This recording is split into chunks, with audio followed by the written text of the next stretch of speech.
বসো বসো, সবাই বসো। তা সবাই কেমন আছো? হ্যাঁ মা, বলো। অনেকদিন পর তোমায় দেখলাম। তা তোমায় এত চিন্তিত কেন লাগছে? কোনো সমস্যা হয়েছে?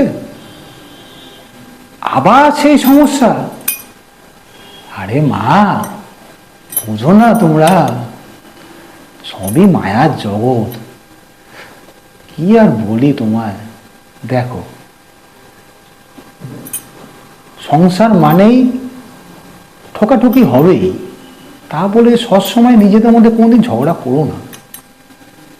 হয় তুমি নরম হও, নয় তোমার স্বামীকে বলো নরম হতে, কিন্তু যে কোনো একজনকে নরম হতেই হবে। দুজন শক্ত হলে হবে না মা। দেখো, যেমন অন্ধকারও আছে তেমনি আলোও আছে। তা বলে সবসময় যে অন্ধকারে জীবন চলে তা না। হাসিও আছে, কান্নাও আছে, দুঃখও আছে, কষ্টও আছে।